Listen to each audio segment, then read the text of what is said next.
Rev up your engines!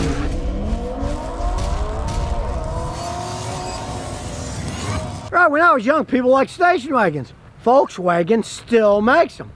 But are they any good? Now, they call them many names in Volkswagen. This is a Jetta wagon. It's a station wagon that Volkswagen makes. Now, everybody knows I'm not a Volkswagen fan. So let's analyze this thing from an honest standpoint. I'm not going to say it's horrible from the beginning or that it's great, so let's just look at it. Now, take in consideration, this is the second one this guy's got. And also take this into consideration. It is a 5-speed manual transmission. And guess what? So was his previous one. Now, this has got over 80,000 miles. It's been a pretty good car for him. A lot of it has to do with the manual transmission. The Volkswagen automatic transmissions are so expensive to fix. I've had customers with them that went out. They could spend anywhere between $4,500 and $8,500 fixing those automatics. These standards, they're pretty much bulletproof. As long as you don't put them underwater and fill them with water, they generally can last an awful long time. And when we go under the hood, check it out. It's a 2.5 liter. It's not a 4-cylinder, it's a 1, 2, 3, 4, 5-cylinder. Okay, Volkswagen bought out Audi ages ago. Audi's been making 5-cylinder engines since I was young. They know how to make 5-cylinder engines. It is not turbocharged, and it's a nice size, 2.5 liters. They can last a long time. Now, on the other hand, if this had been a 2-liter turbo, both Volkswagen and Audis, one of the worst engines ever made. I've got friends who are Audi mechanics, and they say every year they replace dozens of them at their dealerships because they were such terrible engines. These, no, they're actually very well made engines. And when you couple them up to a 5-speed manual transmissions, indeed, they can basically last forever with very little maintenance. As you can see, like all modern cars, the intake's made out of plastic. There's a lot of plastic parts. But the main guts of this, the engine, the transmission, are actually extremely reliable. You don't have to deal with the 2-liter turbo that's going to burn oil and blow up. These things can last an awful long time. For all intents and purposes, this could be a Toyota station wagon. Because you know what he's done to the thing? He's changed the oil and filter. That's it. It still has the original brake pads and everything on it. Manual transmission ones with the 2.5 liter engine. They can be excellent cars. Yeah, me saying a Volkswagen is good, everybody says, Scotty, you hate Volkswagens. I don't hate Volkswagens. I hate bad technology. And this particular one actually has pretty good technology built into it. Now, this isn't going to say you won't be ripped off at the Volkswagen dealer. He's smart enough he wasn't, but he took it in one time. And the exhaust system had a little leak. They have the flex plates that are made to flex, right? And it was leaking. So he said, can you change it? And they said, oh, well, it's all part of the system. We got to replace the catalytic converters, all these pipes.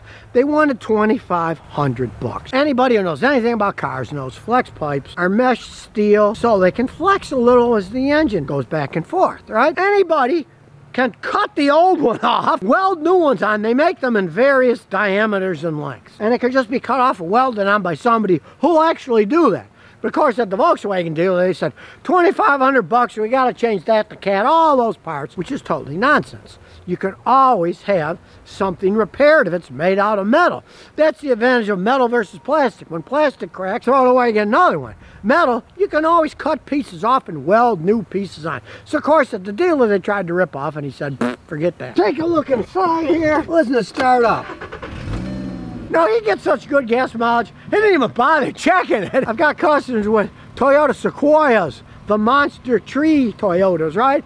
When I ask them what the gas mileage is, they say, we don't want to know. We just know we keep filling that gas tank up. In this case, it's the exact opposite. And of course, being a station wagon, you got the seats here, and then you got it back. Now, of course, it isn't a station wagon like the old ones. It's got an old Ford Country Squire station wagon. I mean, that thing, you could put like 3 or 4 coffins in the back. They were so huge. The thing was humongous. And it's still got like 17 miles a gallon on the highway. But they're shorter station wagons. They're still station wagons. Now let's get inside here. Do a scan of this thing. He said he doesn't drive it all that much. It's only got 80,000 miles on it. While you're waiting, you can see it idles extremely smoothly, even with that exhaust leak. Jetta Sport Wagon, 2011. And while you're scanning, you can see the cloth interior.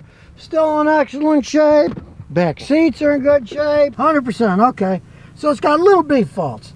The electronic control, let's see what those faults are. Fuel pump relay, circuit to ground, active static, passive sporadic, bulb for left front parking light. But it's saying that there is a short in the fuel pump. That's crazy. It's running perfectly fine. We'll go to the instrument cluster. See what crazy bit that is. U111100, passive sporadic. Function restriction caused by missing message. So I guess we'll never receive that message, but it's working fine. Like I say, the Germans have overkill in their cars. And the last code is driver's door electric, so let's check that one out. B11FDO1, active static. Turn signal and exterior rear view mirror. Electrical error. Oh look, the machine was right. If you look there, the right turn signal works. Well, the machine knows. He didn't notice it, but the machine did. So we'll start her up and let's check out live data. Go to engine control module. And believe you me, there's going to be data. The Germans are data mad too. Intake manifold pressure, coolant temperature, all this data so far is totally normal. Altitude correction factor, I'm telling you, these things are complex. Misfire counter, okay? You can see, 5-cylinder, they're all zeros. There's no misfires.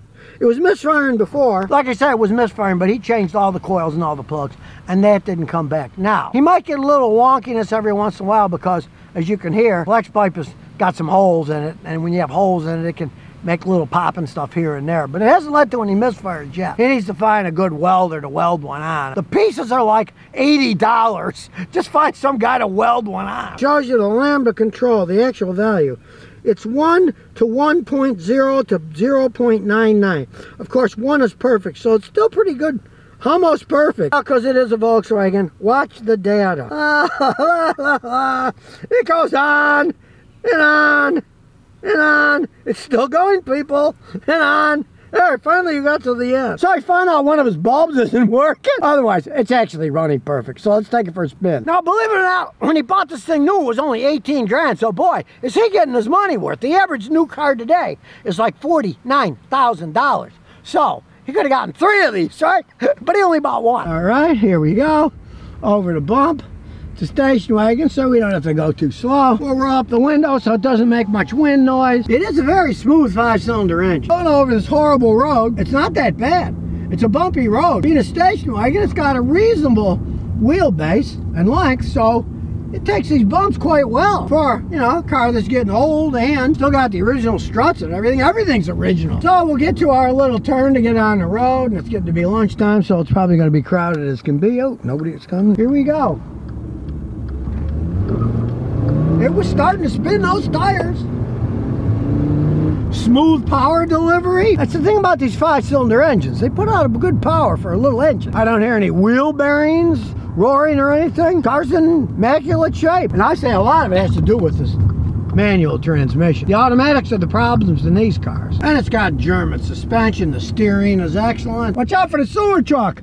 They drive like maniacs around here. I'll tell you what I found of these Volkswagens over time, these station wagons. All right, this is the 5-cylinder engine, which is probably the perfect engine. I don't like those 4-liter turbos. They're garbage. Transmission's broken them all. Eventually the engine's broke.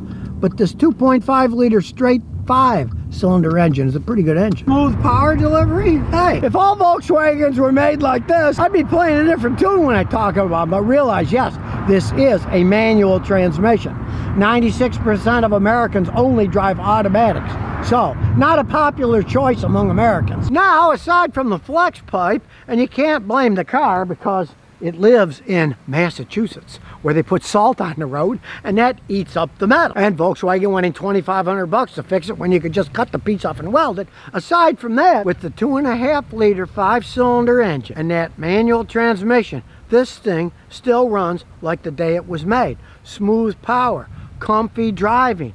Hey, like I say, I'm not a Volkswagen fan, but in this case, I wouldn't think twice about having a vehicle like this for driving around. It's got a lot of life. It's only got 80,000 miles on it, right? But it's mainly because of the 2.5 engine and the manual transmission. If this was an automatic transmission, I wouldn't touch it with a 10-foot pole, because I know when they break, how much money it costs to fix them and what a pain they are. But this thing, he bought it new for 18 grand. Boy, did he get his money's worth, and it's still going down the road. So, if you are looking for a Volkswagen station wagon, just remember 2 things. 2.5-liter 5-cylinder engine and a manual transmission, not their insanely complex automatic transmission. So if you never want to miss another one of my new car repair videos, remember to ring that bell.